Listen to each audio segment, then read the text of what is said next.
안녕하세요. 한글처럼 쉽게 부동산을 공부하는 한글부동산 채널입니다.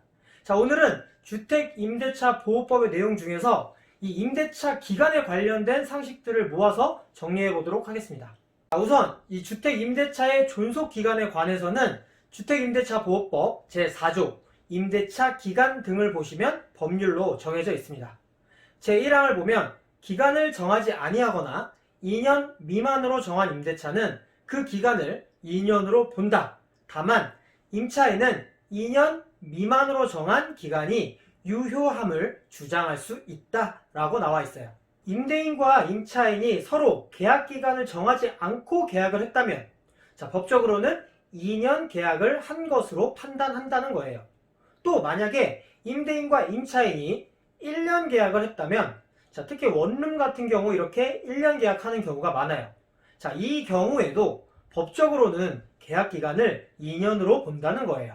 그런데 이렇게 1년 계약을 한 경우에도 만약에 임차인이 임대인과 계약한 계약서의 내용대로 1년의 계약 기간 동안만 살고 1년 만기 채우고 나가겠다라고 할 수도 있다는 거예요. 그런데 주택임대차보호법은 임차인에게 유리하게 만들어진 법이라고 말씀드렸죠. 임차인은 주장할 수 있지만 임대인은 이 같은 주장을 할 수가 없습니다. 계약서의 내용대로 계약기간 1년이 만기가 되어도 임차인이 만약에 2년의 계약기간을 주장을 하면서 저는 1년 더 살게요 라고 하면 임대인은 1년을 더 살게 해줘야 합니다. 다시 말해서 임대인은 2년 미만으로 정한 그 계약기간의 유효함을 주장할 수가 없다는 얘기예요. 임차인만 주장할 수 있는 내용이에요. 2항 임대차 기간이 끝난 경우에도 임차인이 보증금을 반환받을 때까지는 임대차 관계는 존속되는 것으로 본다 라고 나와 있어요. 계약 기간이 만기가 되었는데 임대인이 보증금을 돌려주지 않으면 보증금을 반환받을 때까지 계속 그 집에 살 수 있다는 거예요. 물론 월세는 납부를 해야 되겠죠. 하지만 계약 기간 만기가 되었는데 임대인이 보증금을 돌려주지 않는 상황에서 임차인이 만약에 다른 곳으로 이사를 나간 경우라면 이때는 월세를 납부하지 않아도 됩니다. 그리고 제6조 계약의 갱신을 보면요. 임대인이 임대차 기간이 끝나기 6개월 전부터 2개월 전까지의 기간에 임차인에게 갱신 거절의 통지를 하지 아니하거나 계약 조건을 변경하지 않으면 갱신하지 아니한다는 뜻의 통지를 하지 아니한 경우에는 그 기간이 끝난 때에 전 임대차와 동일한 조건으로 다시 임대차 한 것으로 본다. 임차인이 임대차 기간이 끝나기 2개월 전까지 통지하지 아니한 경우에도 또한 같다라고 나와 있어요.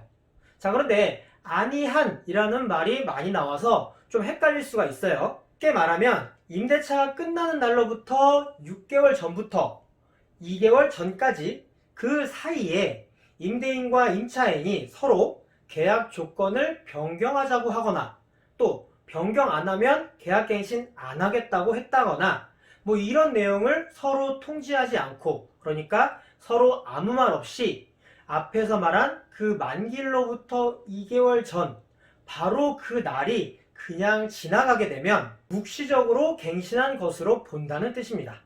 묵시적 갱신이 되면 동일한 조건으로 다시 임대차 한 것으로 보고 또 이때 계약기간은 2년으로 보는 거예요.